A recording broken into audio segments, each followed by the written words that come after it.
Facebook over here. I'm going to do the same. So, hi there, YouTube. My name's Tom. Tom Cowles. I'm your Prime Minister of Canada speaking and leader of the free world. But right now, you can just call me by Tom or Doctor. We're going to go to Facebook now. Go to live on Facebook with myself. Now I'm going to bring in my microphone because I don't think anybody heard me last time. Test. Hold on here. Yeti, yes. Go. Live. 3, 2, 1. Hello. Is there anybody there? Is there anybody out there? If I put on a little bit of music, would everybody just kind of stay and just relax with me for a bit and talk? Like, I'm going 24 hours of freedom, so I can't be upset the whole time. I can't. Just because we don't have freedom doesn't mean that we need to be upset about it. So I just want to gotta go live and not be upset about it, because there's no reason for us to be upset. If we don't have freedom, don't be upset. You may never have freedom, but you don't want it enough. So don't be upset for so many different reasons. Like, don't be upset because test. Is anybody there? Can anybody hear the words that I am speaking at this particular time? Is there anybody out there that wants to talk to me? Because why? Why would you want to do that? Well, because it's fun. We have fun when we talk. All of us. Quinn Bucktooth's back, of course. He's joining us for another episode of Freedom. Just you? No, it's not ever just you. It's only you. Forever. Me and Queen Bee, we go back, I don't know how long, like a long time, and it's been a ride. It's been a fucking joy to go to space with you every once in a while. It's nice. So thanks for all the good times. Thanks for all the sad times that I had with you, because Queen Bee, you are truly one of the you're definitely one of the minds of our time. So what I want to do is I want to bring this down a little bit. I still got like 16 hours to go in this. I think I got another like 45 minutes in me. I can't do anymore. Okay, I committed to 24 hours. Yeah, I could do 24. I'll do 24. 24, 3 weeks. Yeah, it's been almost 3 weeks actually. Live.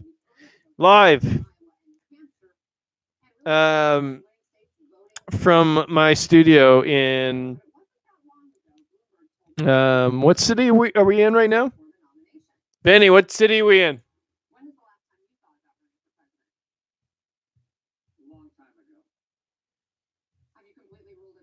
Penticton, British Columbia, Canada. Thank you very much, everybody. Thanks for coming out. It's been just a pleasure being here, and without your participation,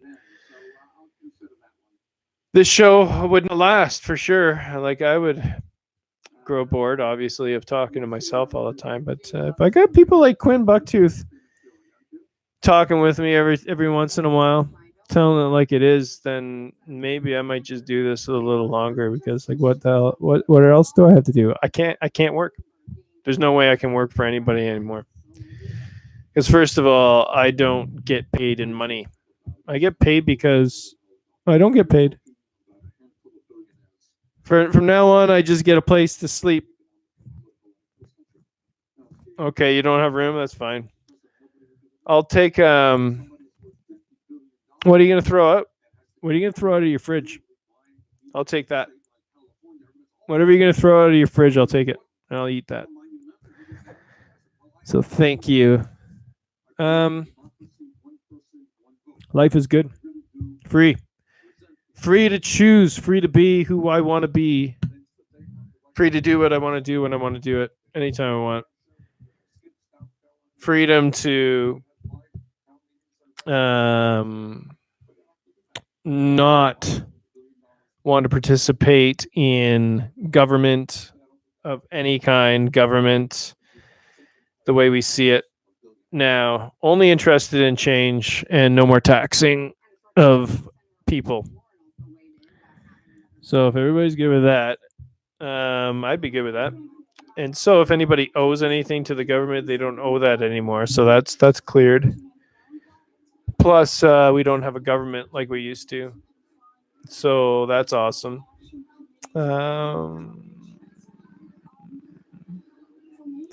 Still broadcasting on this station. It says I'm still broadcasting. Leave this page? No way. I'm not leaving. I got some things to say here. And also test. Does this still work? Are we good here?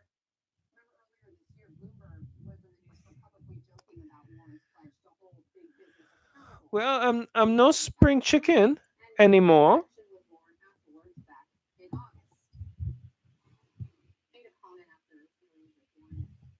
Don't make me come over there.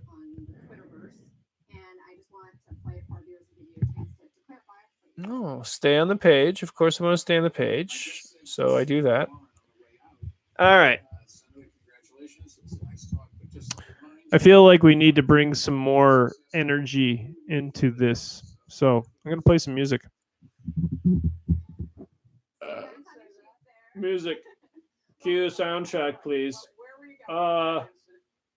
What track do you want? I was thinking, how about that last track we used for that last thing? But that middle track that we didn't use that much, but we wanted to use it more. So how about we use that one?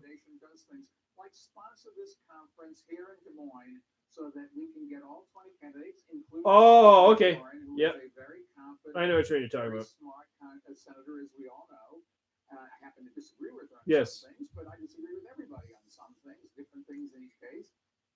An interesting race for sure. We'll try this. These are live pictures from the town hall site where billionaire businessman Tom Steyer. This is going to be wonderful. I can't believe we're here again. We're able to do this without rights to music.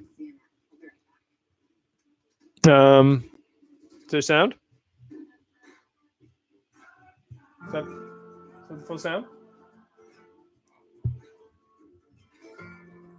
How was the volume? The volume was good on that one?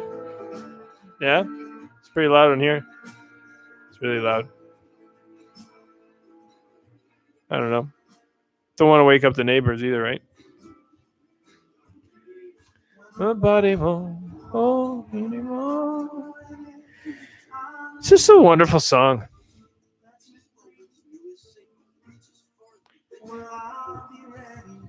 I'll be ready. Promise. I'll be ready. Hey. What does Quinn Bucktooth want to say? Oh, that one. Sounds about right. Yes. But time don't exist, so it's been like forever. It has. It has. It's been. How do I put this? It's been too long. We've spent way too much time together. So I'm going to have to break it off. No more. Sorry. Had to come to an end. I'm one of those guys. Just fucking don't care. It's not true. I do care. And I don't really have any enemies, but like, don't piss me off, because like if I do get pissed off, I do get quite angry. Like I seem angry, but I'll just be making a point. Like, you are absolutely wrong, because I would never be like this if you weren't being unreasonable. Like, seriously unreasonable. Like so unreasonable that like an unreasonable person with any common sense would say, man, you know what, I'm an unreasonable person, I have very little common sense, but that one little piece of common sense that I'm thinking about, you're being kind of a dick, and he probably has a point. That's probably why he's so upset, sir. So yeah, you don't want to really piss me off like that, because like it's like I gotta fight even harder to get the fucking truth out, because there's nobody listening to truth, like reason. So it just takes a little extra oomph to get it over the goalpost. Sometimes I raise my voice. It's true. It's true. It's necessary.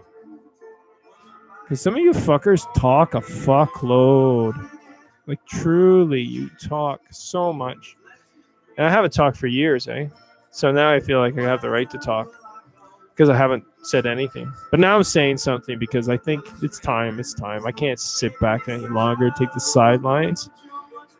Fuck, I've been training for this time my whole life. I'm a fucking specialist. And when things go fucked, like really fucked. So you put me in, right? So like everybody thinks, oh great, what's the guy gonna do? He's just gonna do the same play? What kind of other play does this guy have? And how do these people know what he's gonna do? What the fuck? Well, maybe only he knows what he's gonna do at that moment, but everybody will follow because they're all trained to do it. It's true. I know how to assemble people. It's true. It's fucking true. I'm gonna assemble people from now on. It's my time. I can't talk. I cannot not talk. Vinny, I can't not talk, or I just don't talk at all. Which is a reasonable, definitely a reasonable way to go. Not talking, brilliant. Now, would that mean that you wouldn't talk anymore? Because that would be awesome. I wouldn't have to listen to you anymore. Now we just kind of smile at each other. We good, right? We're all good. We're all good now. Don't worry about it. We're good.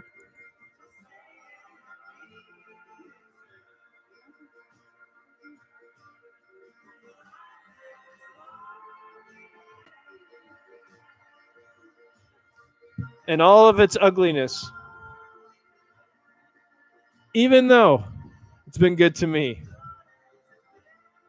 relatively speaking, I have no enemies. I swear to fucking God. And if you ask anybody in town, all those people that screwed me around, I have no enemies because I don't care about it. Joke's on you.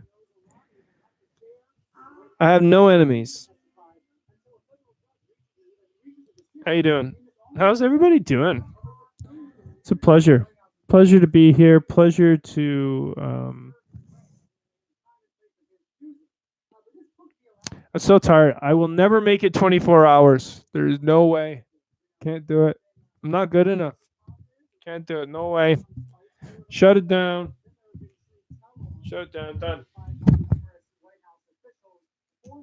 Can't do it anymore. Can't do it. Fuck it. Done. I'm done. No. I'm not streaming more. You know what? I'm going on to something different. Way different. You won't. This is going to be a curveball. You won't see this coming. YouTube.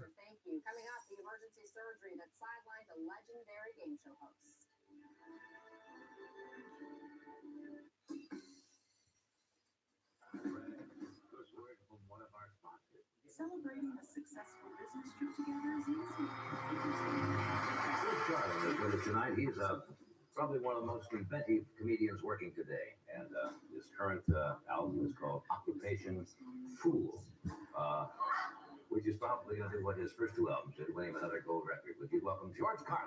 Okay, I'm going to end the Facebook thing, and then I'm going to invert my screen so you can watch this. There you go. That's what I'm going to do. Ending live video. And then I'm done. little show of Herman Goring, the park patrolman. Okay. You take any kind of job when things are weird. Share screen. Everybody okay? How about the band? How do you like that, fellas? Those of you who read music know what that is. That's rest, and this means hold indefinitely. So we didn't be playing for a while. I've been resting, been taking a little time off. That's why I forget what I do. I come over here to find out, more or less. I have my Nixon impression finally down pat. I've been doing it really for a long time. It's not an impression. I wouldn't presume on David Fry's area, but the face. Now, you can do your own Nixon at home, a lot of ways. One of them is the way you get the nose to flatten out. Now, watch me get this profile. With a real Nixon slope in there. Nixon, it seems everybody's copping out and getting immunity. Nixon may himself testify and get immunity and turn in the people really at the top. But it is getting a little strange. I expect by the time it's all wound up, he'll be held for something like interfering with firemen and 7 counts of failure to move along. A lot of things bother me. Little things. I've kind of a scattergun bunch of things streets. Now, I've been concerned about ghosts. Now, the word ghost, of course, is the kind of thing, do you believe in? But when you say spirits, people don't feel that way. We know that there's some spiritual life. There's something extra. There's a supernatural. But I'm not going to really believe in ghosts. And we've had haunted houses for years. When they start having haunted campers and haunted mobile homes, then I'll know for sure. A haunted condominium would make it. Do you ever notice that frozen peas are all the same size? Wow. I noticed another thing. I know matchbooks that say, be a lawyer at home. It also says, please do not mail the matches. I think a potential lawyer might know that. People who practice the discus throw have to practice alone and go and get it themselves. And being off the airlines has been fun. You notice I'm just kind of doing a bunch of things because I want to get to the news. It is important. The airlines are strange. They search you with magnetometers and every kind of device there is. Make sure you're not carrying a weapon. And you get on board, they give you a knife and a fork and all the wine you can drink.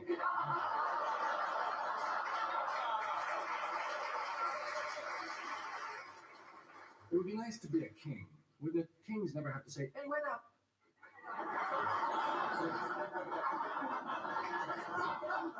Football players, there's been a lot of scandal and expose over the last few years about the drugs that football players take. Not just Novocaine for pain or steroids or anything, but uppers, amphetamines. Greenies, that number. I think they need some new football penalties to take care of all the speed the football players are doing. How about too many men on the field? Unnecessary upness? Actually, you have holding penalties all the time. Illegal receiver. Everyone talking in the huddle. Failure to calm down after a big play. And the metric system will be here soon, and your wife will be going out and scoring a kilo of hamburger. It'll be fun. Imagine sitting home cleaning the hamburger, roll one, clean one, smoke one, eat one. You might not have much money, go for a little bologna, something like that. Hey, can you grab a ham? Yeah. Nickel bag of giblets? Don't get the meatloaf. Somebody stepped on it, man. It's got pork in it. I'd like to get to the news. It is important, and I have a few stories which have come in. Evening, all the news all the time. This is Mike Dale at the editor's desk, going through the editor's personal papers. Here are the headlines. 7 people stabbed to death at decency rally. Elderly couple run over by health food truck. And minister raped at Hell's Angels wedding. Legendary silent film star Mark Dunbar died today. He had no last words. However, he did make several gestures. The San Diego freeway was the scene of a freak accident today when 6 freaks in a camper crashed into 3 freaks in a van.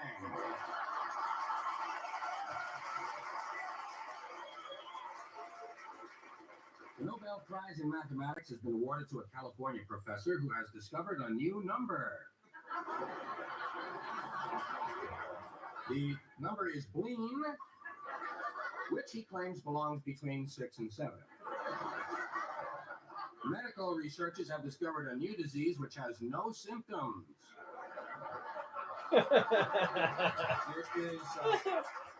It's impossible to detect, and there are no known cures at the time. Fortunately, it is confined to New Jersey.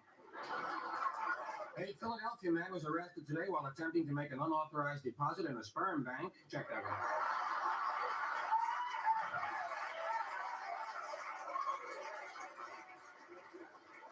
Hollywood film star Vicky Trick and her husband Mark Spot called it quits today after a disappointing 27-minute honeymoon in front of the church.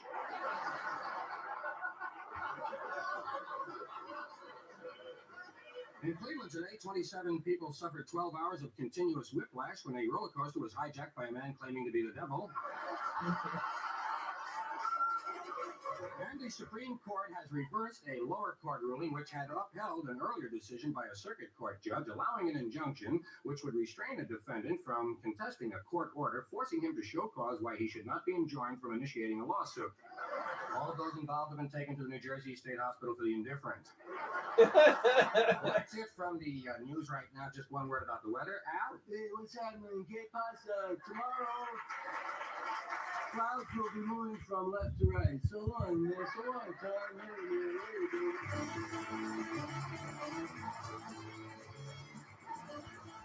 There you go.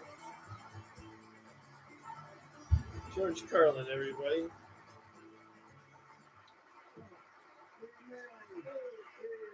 What do you say? That guy. Yeah, really good. It's almost become a thing around the country now. Hey, ¿qué pasa? What do you say? Gratification thing. Good to see you again. Good to be out. Good to be out. I've been home about 4 months. Yeah, I know you haven't been Resting, working. trying to rest, and You have to just kind of get away once in a while and let the I brain found it out. kind of 13 years in the business to find out I needed 4 months off. No. Because you do get a little manic out there, and you have to get under the rug for a while. I feel good. I'm going out again, going to Hawaii. You pretty much stay home again. Yeah, well, I kind of like you. A lot of things I hear you say, the things you're into, like astronomy is a loner's gig. Yeah. I feel this is such a public life, and it's so one-sided that once you're off, you want to just hide and balance it right. You got to have ups and downs. Yeah, I love the things you pick up on, like the matchbook folders, which always intrigued me. The one that I always wanted to send away for was learn meat cutting at home. Yeah. That one really intrigued me. What do you get? Well, I think Does you a got a big nice carcass little show up? course. In case you don't get with the meat cutting, you throw knives around. Yum. My wife and I went for an insurance physical about a month ago, and right after that, we went to a bookstore, and it just happens I bought a book on knife throwing right after the insurance physical. She didn't. Knife throwing. I should have left that home too, but that was true. The true ones never work. True stuff stinks, folks. Make it up. Color a little bit. Enlarge upon the truth. Ozite and Herculon, a fiber. Suggest using your imagination with indoor-outdoor carpet.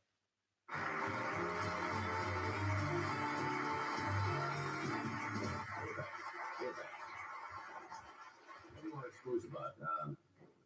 You did in the early days, you do a lot of stuff off the television. Right. I think a lot of people do when they start because it's great fodder.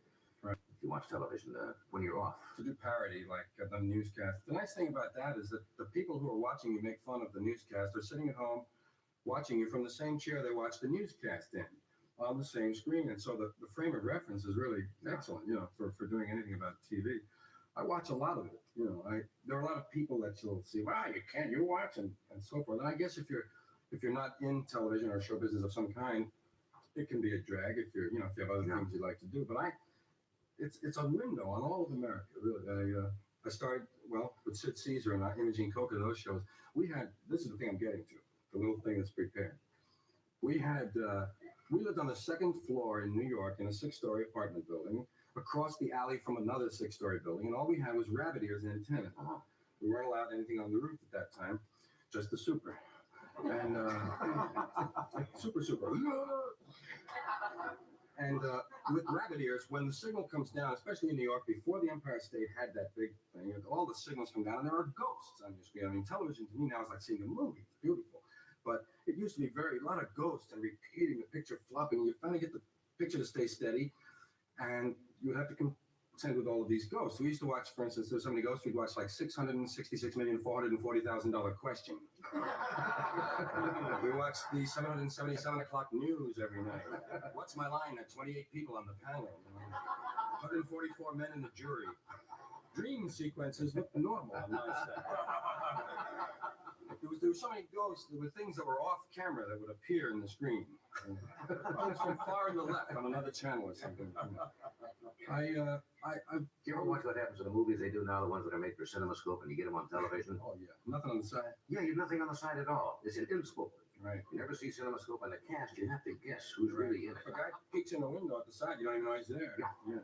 It's like on my set when I was a kid, if the movie opened up by saying Berlin, 1941, you didn't know. Just go with it and listen for the accents, you know. I had another thing. This was a truie.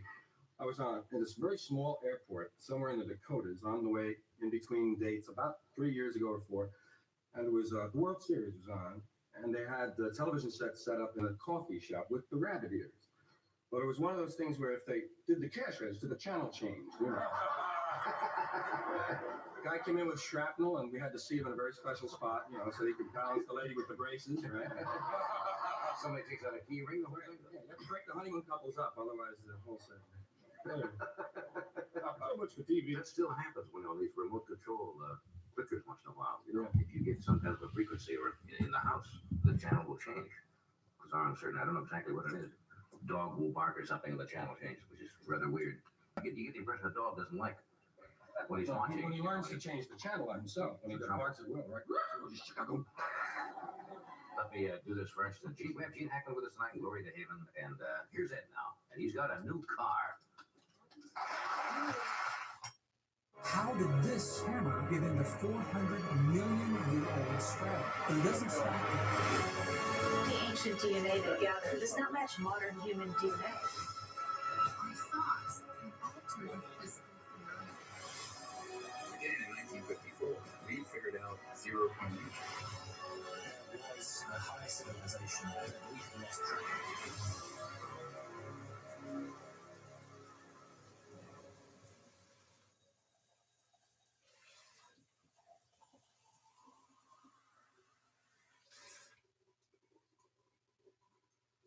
Hey, it's Ted McGrath. I want to show you how we create video presentations. Here's the studio right now. You don't need a studio to actually create videos. And there's 3 types of videos that you can use. This is what helped me get 17 million people to watch our stuff on Facebook. And I want to show you how we've done it. And additionally show you how we bring in 1,200 new clients a month. So these are videos that actually get clients. It's been the key to actually building a business that gives me freedom and gives me a lifestyle and also makes me millions of dollars. So how did I do it? Well, there's 3 types of videos. Number 1, you got to learn how to actually create content. So if you're sharing content with your audience and you're educating them, you're serving them in a good way, and they're going to like your brand and they're going to want to get your stuff, right? The second thing is you need to learn how to create advertising. And you might be wondering who this works for. Well, any business that has a message, products, and services and wants to get them out to the world should use video presentations. And more importantly, there's so many people today that are getting paid as trainers for their expertise, where they're teaching something to somebody else that they actually know and they have knowledge and they're getting paid for it. So video presentations can be used in content where you're sharing what you know with your customers and educating them. You can share what you know with your customers and get paid for those products as well. A lot of people don't know that. And you can create ads because ads get your presentation out to people where you're able to communicate with them. So those are the 2 types that are the main ones. But the third one, of course, you need is if you're bringing people in and they like your content and they see your ads, you're likely going to sell them something, right? Otherwise, you don't have a business. So the third thing you actually need is sales videos. So down below, there's a presentation template that you can grab. And it literally shows you how to create presentations in the structure of the 3 that I just shared with you. So whether you're brand new as an entrepreneur and you're like, I need to get my message and my voice out online, because let's face it, you can't do it all alone. And the way to leverage your time is to have presentations that live online and are communicating for you, right? And so if you want that, grab the presentation template. We'll show you how to structure your presentations. And I started with an iPhone video, and I still shoot some with an iPhone video, so you could do the same thing too. But it's time to get out there. It's time to get out of the confusion. It's time to start. And the simplest way to start is just share content. It could be 1 minute a day, right? The second way to start is advertise, and that's where you're paying and investing money, right? But the third way is sales videos. I mean, if you have an audience already or you're building an audience, you need to learn how to sell things online and communicate to people. So click down below, grab the presentation template. It's totally free. I hope it serves you, and it's going to show you how we built our business and how we're reaching people all over the world and changing lives. I hope the same thing for you and your business, and I hope this helps you with additional revenue stream in your business so you have more freedom. I'll see you soon. Thanks.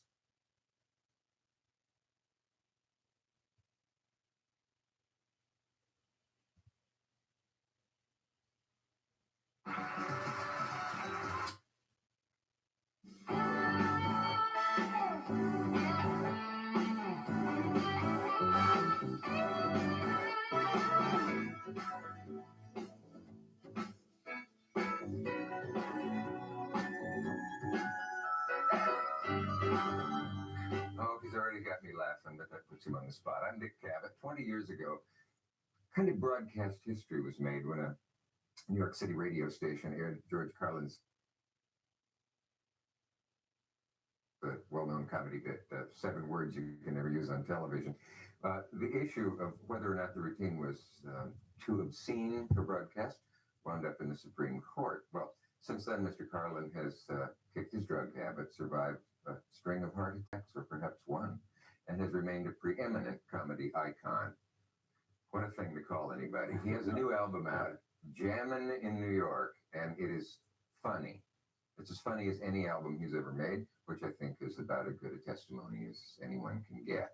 Thank you. Monsieur Carlin, I am pleased to see you. So well. The string of heart attacks was a phrase put into my mouth there. I had 3. I had a very minor one back in the 70s, which didn't seem to do any damage. 1982, I had a decent heart attack. I don't like these words, massive and mild. Every heart attack I read about is either massive or mild. Mine was a decent heart attack. Decent in proportion, had a little damage to the muscle, and then I had another one in 1991, which again just forced me to take about a month or so off. The doctor said if I can keep these to about once every 9 years, I can probably do all right. Mm-hmm. It must be damn encouraging to people to hear you sitting here having had these. You know, speaking of censorship, you know what they wanted to cut out of a show I did once on PBS? Yeah.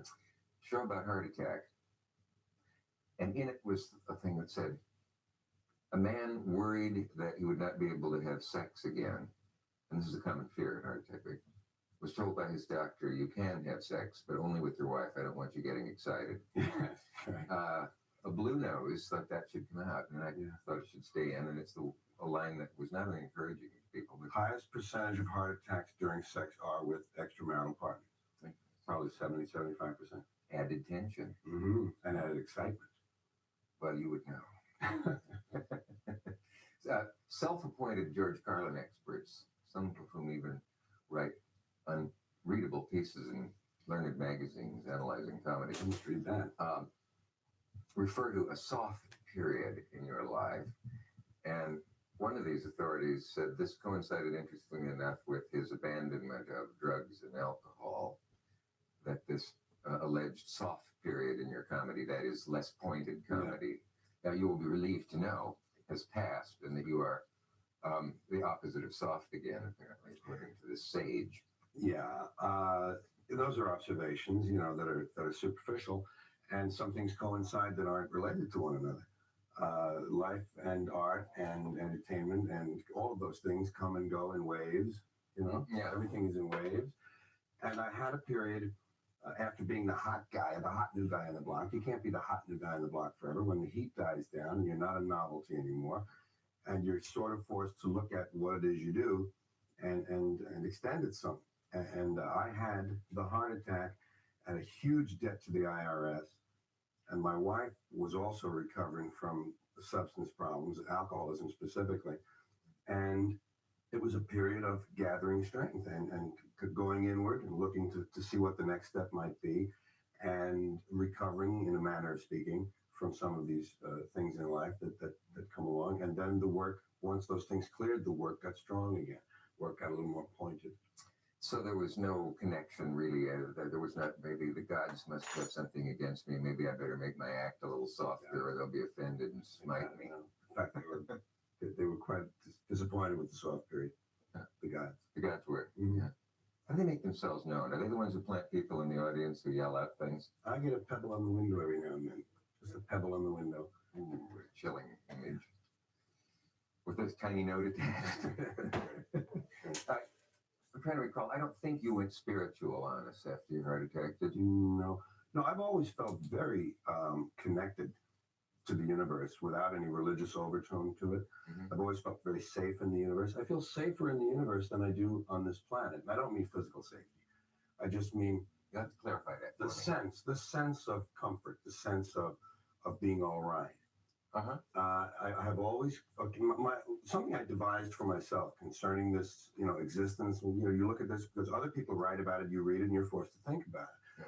Yeah. And I discovered one day that I could say I am greater than the universe, lesser than the universe, and equal to the universe. And these are the proofs. I'm greater than the universe because I can think about it and contain it within my head. Okay, that's the universe. It's in here. I'm lesser than it because that's obvious. And I'm equal to it because all of the atoms in me are the atoms that make up the universe, the same atoms identically. So there I am. And what is to fear? What's the punchline, George? You got it. It's a long punchline. It's funny because you're so interesting when you talk, and on stage you're so funny, and often the two don't go together. There are people who are hilariously funny on stage and impossible to talk to. Impossible. I don't know what that should be. I don't know why some lines out of a whole cluster of them stick in a person's head. Somewhere you said, "Why are hailstones always the size of something else?" Mm-hmm. And I'll never forget it. And everything else has been wiped from my mind. I'll remember that. Yeah. And I love when you do word things like that, and your piece on euphemisms. Thank you. Stuff like that. Yeah, that is my great joy. My grandfather, who was a New York City policeman, and whom I didn't know really, wrote out the works of Shakespeare longhand during his adult life, just for the joy it gave him in savoring the language. It's one of the sweetest things I've ever heard. Isn't that lovely? And he passed that gift and that appreciation on to my mother, and I got it from her. And my father was very gifted public speaker. He won the Dale Carnegie National Public Speakers Contest in 1935. He beat out 800 contestants at the Waldorf Astoria. I have the gavel they gave him. You're that man's son? That's right, Pat Carlin. Yeah. Is there a plaque? No, there's just the engraving on the silver part of the gavel. When we come back, I'd like to give you the chance to explode a myth for me. Let's do it. The myth is college audiences are the greatest. Oh. We'll be right back.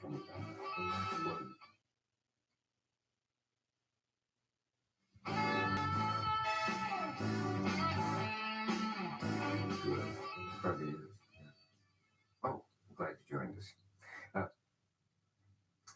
When I was coming up as a comic in earlier days, college campuses were the thing to play. They were supposed to be the hippest audiences. They had nurtured the great Mort Saul and others.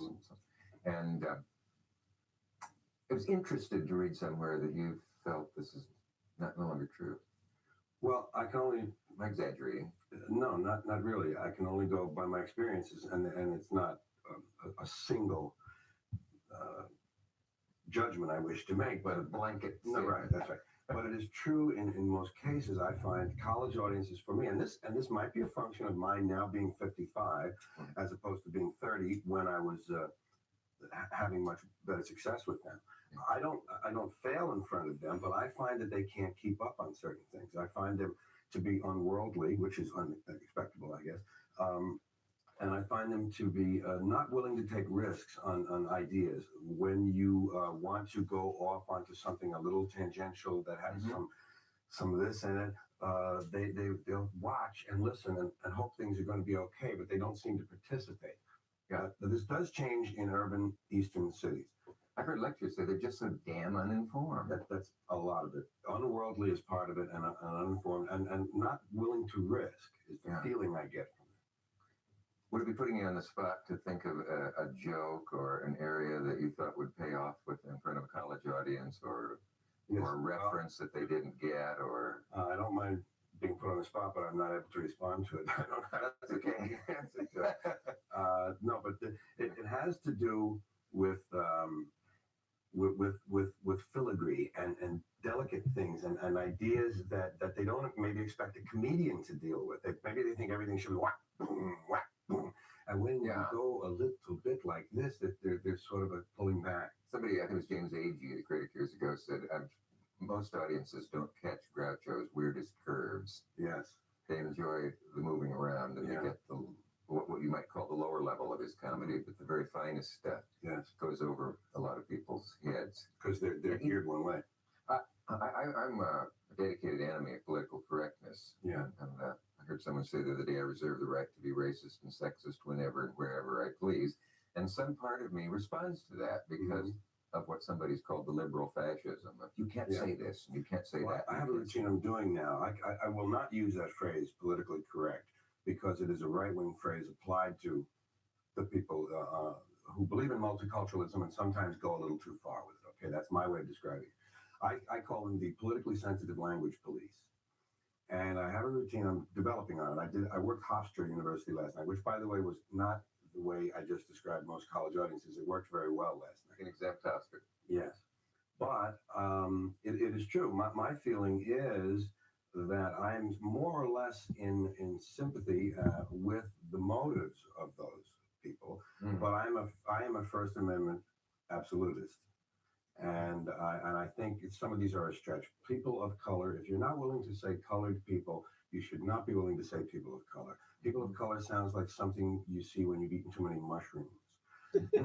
I have an objection to Native American because it is a government invented term. The Department of Interior invented the term Native American Indian in 1970 as an inventory term. All my to keep friends track want of to be known Hawaiians, as Samoans, Melanesians, Polynesians, Micronesians, So many Eskimos, different. and Aleuts. They are all included in that term. And most Indians don't like the term. Don't like the term. I found that too. Yeah. I think it's wonderful when people try to make everything black or white, and you stare there looking at the gray people, and you say, "What's this all about?" Of course, we don't need to remind people that they are not natives of the Indies, but they have been Indians all our lives. And the American Indian movement is not the American Native American movement. And India was not named India when Columbus sailed. It was called Hindustan, and he called them Indians because he said, "Una gente en Dios," a people in God. And it was this imperfect Spanish that he wrote in his journal. It's funny how a phrase will suddenly strike you that you've seen all your life and you don't realize it's funny and ambiguous. Like void or prohibited. Now they say the patient voided this morning. Yes. So we're ordered to do that thing where we're not supposed to. Very good. Very nice. What is it? Japan Airlines says, do not throw foreign, no, it's an American airline, an American airline. Do not throw foreign articles in the toilet. I once saw a Volkswagen drivetrain in the toilet, and I knew someone had violated. Yeah. So I was about to throw an article from Svenska Dagbladet in the toilet, and I realized I couldn't, but I could throw one in from the New York Times. Right, absolutely. Domestic fine. If you got any new ones of those, I know you're always collecting them. I wish you And I you know how had the called mind me goes blank on 20 the minutes show. before I You're left the asking- hotel. Yes, I made a little list in my mind on the way over. Maybe one will come to me in the middle of a sentence of yours. I will do you the favor of not saying, what do you think about hecklers in nightclubs? Because there's no juice left in that question, except this perhaps. What motivates them? You and I are exhibitionists. We go on stage and we perform. It would never in a million years occur to me to yell out something during somebody else. First, my heart would pound. I'd have audience fright. The oddest thing is when they'll choose to do it. I work mostly theaters, and I don't get a lot of hecklers. I get people who are a little exuberant at first, and then they quiet down and they listen. I ignore them at first, which helps. And then when I've finished ignoring them, I attack them head on, and I ask if someone in that section would please stab that person. You're responsible for your own sections. Please clean up that area quickly. That man is involved in theft of services. So I get right to the point. But Stabbing is to the point, isn't it? Yeah. What they do in the middle, let's say you've gone 20 minutes without a murmur from the audience, except for the expected and hoped for laughter and the occasional applause, smattering perhaps. And suddenly, out of nowhere, in the middle of a thought, you have paused for it's just a semicolon in your sentence. Can you take that semicolon right now as an automated commercial is about to come in All right. this second, and we'll be right back. Yes, Semicolon. automated commercial.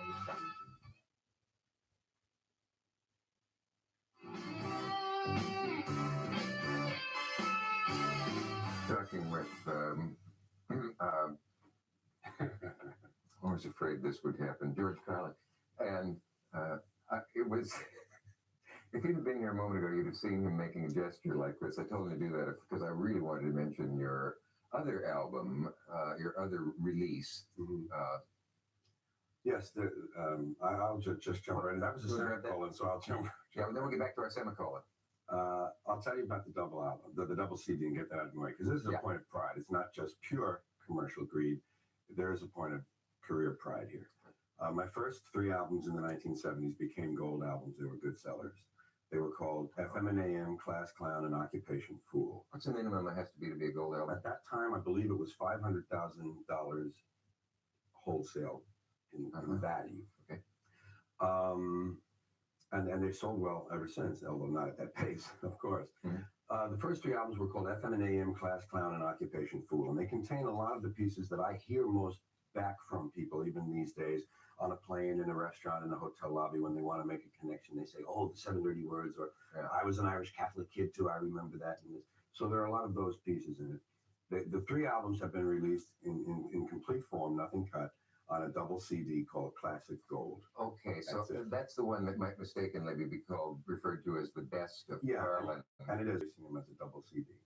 So the one I couldn't think of the name of, Jamming in New York, does not have to, should not be confused with that. You can get that's both. New work. That's from the Madison Square Garden show in '92. So a lucky person's Christmas stocking could contain 2 Carlins. Could be bulging with humor. Yeah. Chock full of bobs. An awful fun. Hey, George, does one of your, does this have the word warning on it, or is it the other one? They all have the parental advisories on the front now. But the last album I made was called Parental Advisory. Oh, here, explicit lyrics. Talk about euphemisms. Yeah, Why don't they just say dirty lyrics? I don't sing, but I don't sing at all on the album.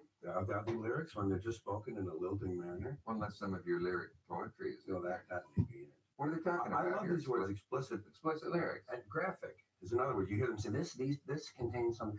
People should look up in the dictionary the definition of graphic and explicit. They mean clear and concise, with no ambiguity. And why should we be warned against something clear and concise with no ambiguity? Yeah, and if they're sincere about getting a warning across, they should say it in the most understandable terms that would reach the most people. They should show the thing and say, if you don't like this, now look away.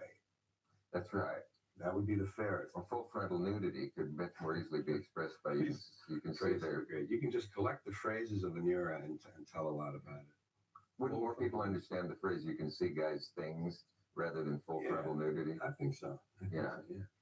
Boy. Dork shots.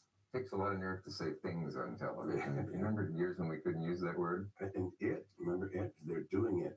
Doing it, yeah. You know the British expression, and there were Hopkins and the chambermaid at it like knives. Oh, that's lovely. I'm not sure why that works when you think about it, but it does, doesn't it? It does. Certain phrases you shouldn't think about. But anyway, people are duly warned that your work may corrupt some sensitive members of the anyone's open to corruption will probably have it happen. You know, my only real argument with the religious right, I don't want to say that, my only one, but main one is they produce so damn few good comedians. Think of any good religious Ku Klux Klan produces very few great composers. Not a really great composer among them that I have noticed. Yeah. A few good aerialists and one or 2 calligraphers, but not any calligraphy especially, you're right. Yeah, I hadn't thought of that. I went to a Klan meeting once. Did you? Did you go as a news person, an outsider interested, or were you sort of undercover? You'll pardon the wonderful. I don't know what it is about you that made me confess that, but it did. Nettery. Just continue. I'll come here twice a week if you see the need. I sat next to a couple who had they were form-fitting their hats with pointed hats. I had a line. You're going to like this. Let me tell you my Ed Sullivan story. The only censorship I ever had on Ed Sullivan, I did 11 of them. Tell it. I had 2 lines in this 7-minute or 6-minute routine. One of them was I said that Muhammad Ali was being punished because he wouldn't go off to kill people. He was a draft dodger, and he wasn't allowed to be champion anymore because he wouldn't kill people. And so therefore they wouldn't let him beat people up. Beating people up was his job. They wanted him to kill people. He says, I don't kill people, I just beat them up. I said, well, we're not going to let you beat them up. That was one line. The other one was... Pardon me while I laugh. Okay. I'm sorry, I didn't mean to. Wallace was running, or had been running, and talking about pointy-headed intellectuals. Yeah. And I said something about pointy-headed intellectuals. Have you ever seen the shapes of those sheets those people down there wear? And they came to me after dress rehearsal and said, we will give you a choice of one of those 2 lines. That was the way the censorship went on that show. You can't say both of those things. Yeah. But you may pick one of them and leave it in. Isn't that strange? Yeah, I chose the Muhammad Ali one. It was a much finer joke. It's an interesting form of gutlessness because what they're afraid of is that people would complain, and then when people do complain, they can say, "Well, we did cut something." Yes. It didn't matter what. Right. Well, they wanted to halve the number of letters. I had a two-part show on pornography once, and the phrase "oral genital sex" occurred, and for those who might not hear it, it might sound like auto genital or something. I said mouth on sex organs, and did the same thing when it came up in the second show in the mouth, so to speak, of a sociologist. They said you got to cut it from either Wednesday or Thursday show. It's so great. It's just wonderful that there's nothing. They're really operating on nothing. Do your friends who knew you when ever get into I suppose you're too good to have a drink with me now, you've gone so far? Rarely there'll be a person and you quickly correct them. I happen to be a person who's very comfortable with most human beings I come across. I don't have much trouble with anybody, no matter what their station or job in life. You're a populist. I guess so. I'm a Democrat with a small d, as they used to say. But I am very accessible to most people I meet. And so when you hear that, you think, gee, I've had people who say, gee, we didn't want to call you. It's been like 10 years. We didn't want to call you. Why are you too busy? And you think, gee, here's a guy who sat around 10 years and thought that of me and wouldn't act to find out if it was true. Maybe tremblingly started to yeah, that's the third digit. No. I'll confess something else to you now. You're like an analyst to me. I don't think I'm better than the people who accuse me of not being too good to have a drink with them until they say that. Yeah. Oh, well, and then I think so in that one area, you have shown yourself better. Yeah. Well, listen, Carlin, give me the best joke you ever heard in the next 20 seconds. You're on. Take it, buddy. Best joke I ever heard. I don't believe I did that to you. No, I can't believe you did either. You like me? Can I write one down and mail it? You may come back. Have your paper on my desk by Friday. If I were a joke person, I would have one, but I'm sort of not. I just kind of like funny ideas. And that's what some of us like about you. Okay. You're always welcome here, Carlin. Thank you. Bump anybody, particularly. Well, we'll see you next time. Thanks so much.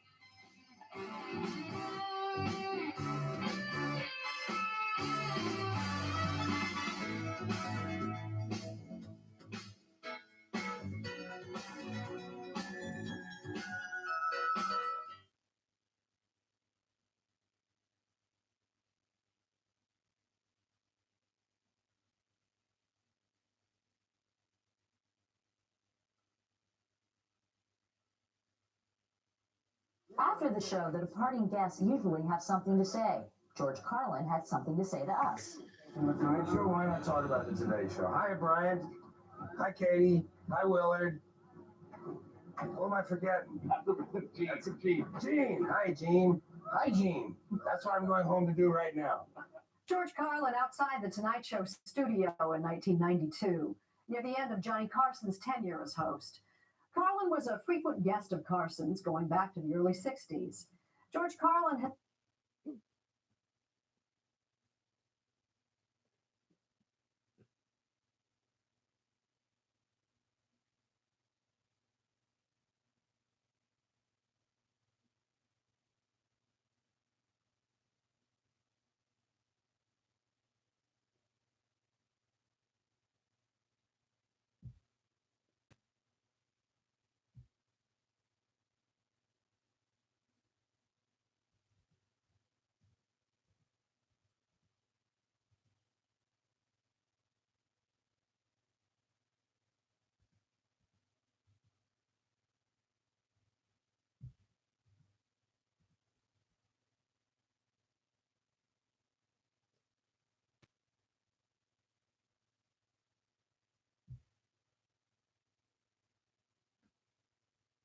NASA took a photo of this huge airship moving along photos.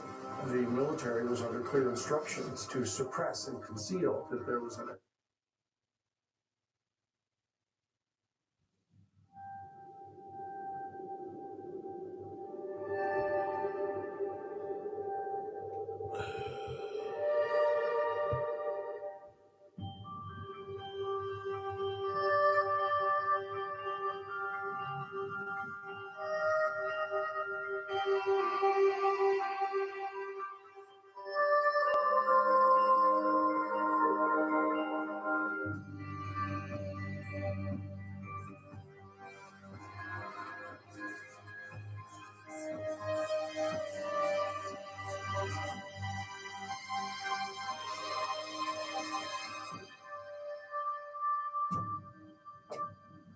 The Holocene has ended. What we do now and in the next few years will profoundly affect the next few thousand years. The only conditions modern humans have ever known so far are changing. And changing fast. Nothing stays the same on this planet. Everything changes. The Earth is going into one of these jumps, and you don't know what is going to be on the other side of those jumps. The Earth is always jumping.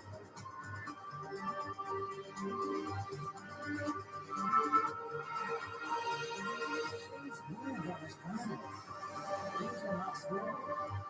Everything is moving.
As it begins to run out of fuel, the sun won't simply fade away to nothing. Its core will collapse, and the extra heat this generates will cause its outer layers to expand.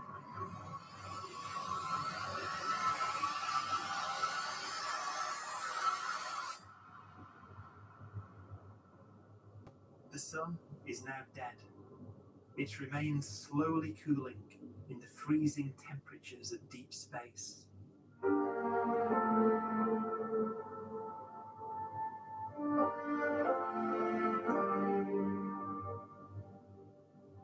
The fate of the sun is the same as for all stars. One day, they must all eventually die, and the cosmos will be plunged into eternal night. Stars eventually will run out of fuel. The temperature of the universe drops. The stars, one by one, in the night sky, will turn off. And there'll be no more new stars created. And so that the universe will end not with a bang, but with a bang. And not in fire, but in ice.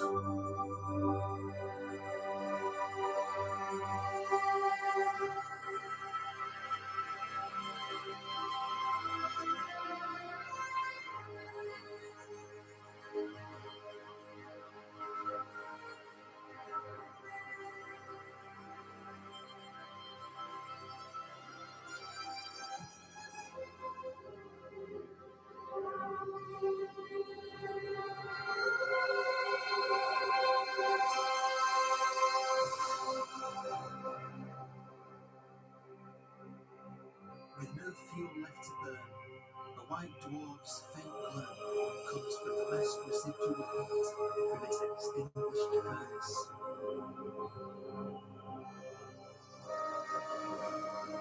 Looking at it from where the Earth is now, it would only generate the same amount of light as the full moon on a clear night.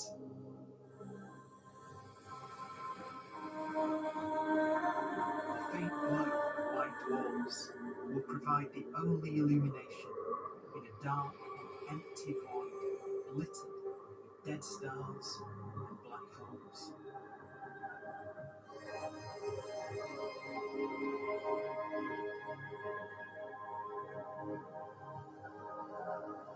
In some ways, it's kind of a ghost universe. It's the corpses, the zombie stars, that take us to the future.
A black dwarf will be the final fate of those last stars.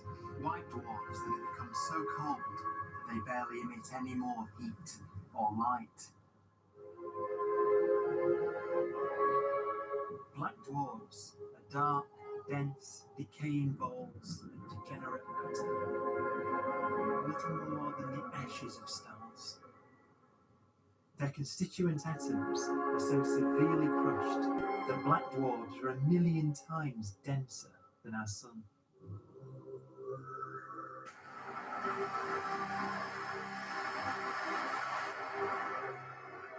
Stars take so long to reach this point.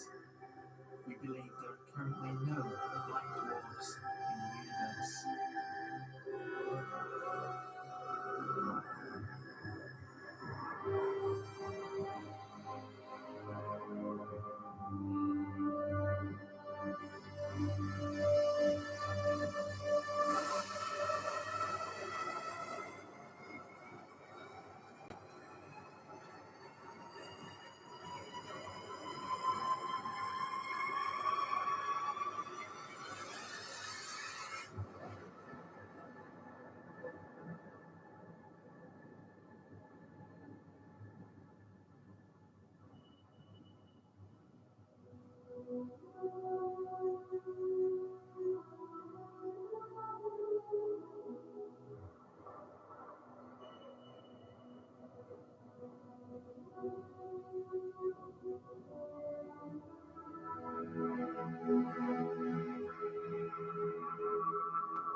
We have a pace of life that's based on really the energy available to us now.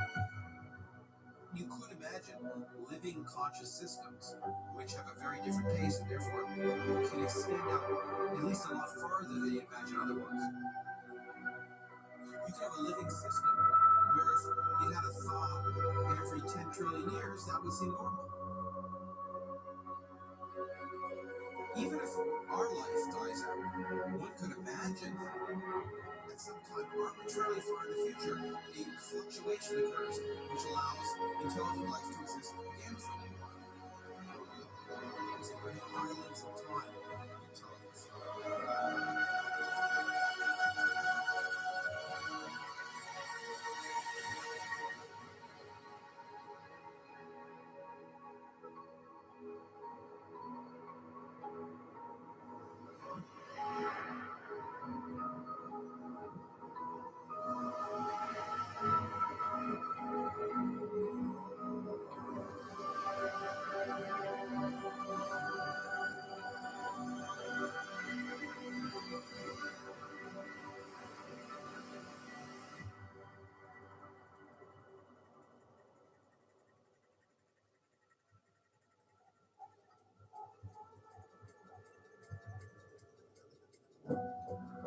A proton, one of the fundamental building blocks of atomic matter, what makes us up, can just spontaneously fall apart. Any material that evades the pull of a black hole eventually dies away as its protons disintegrate.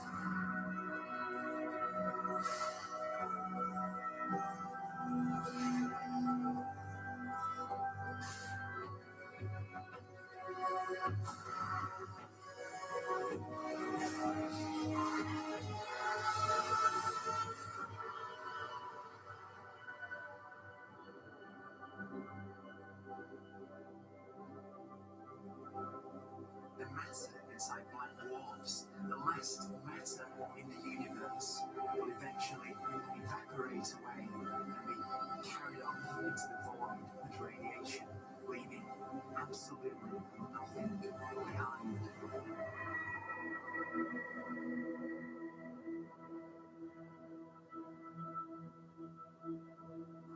With the black dwarfs gone, there won't be a single atom of matter left. All that will remain of our once rich cosmos will be particles of light and black holes.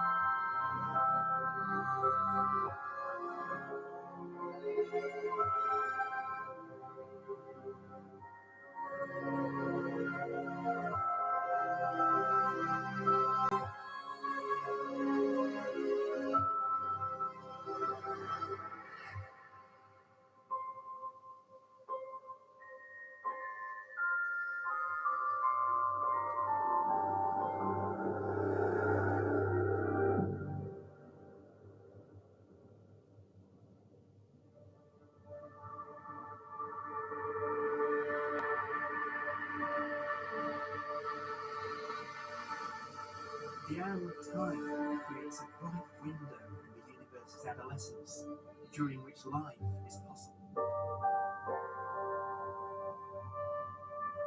But it's a window that doesn't stay open for long. As a fraction of the lifespan of the universe, as measured from its beginning to the evaporation of the last black hole, life, as we know it, is only possible for 1,000th of a billion billionth billionth of a percent.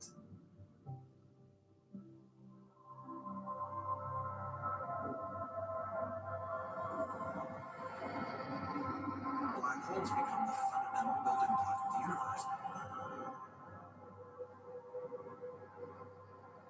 A galaxy will basically be a supermassive black hole in a center with smaller black holes orbiting it.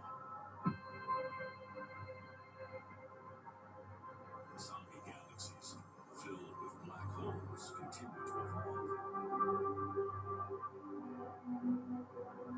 They'll eat each other and then get bigger, and maybe they'll fall into a supermassive black hole and it'll get bigger. The universe will still be an exciting, dynamic place. It's just that the timescales I'm talking about are now trillions of years instead of thousands or billions of years.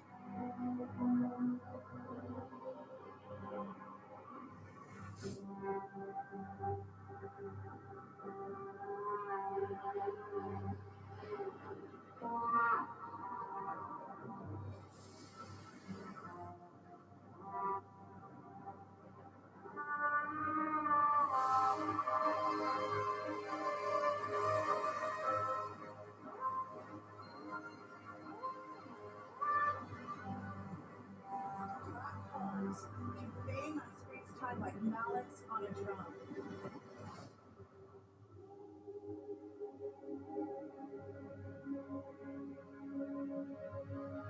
And they have a very characteristic song.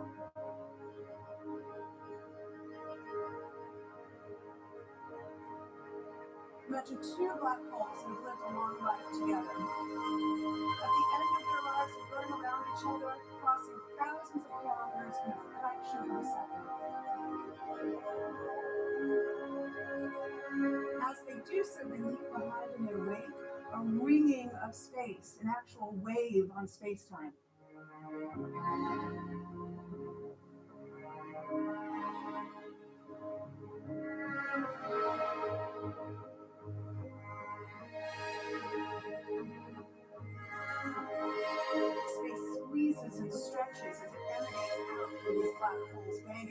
universe.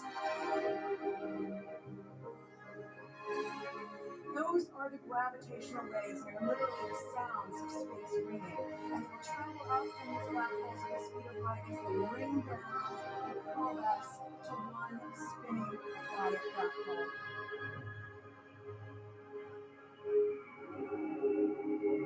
If you were standing near enough, your ear would resonate with the squeezing and stretching of space. You would literally hear the sound.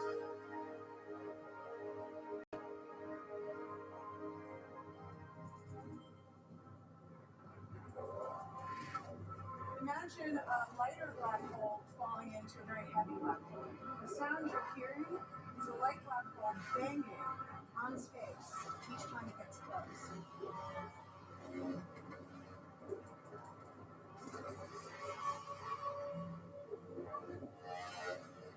As it falls in, it gets faster and it gets louder.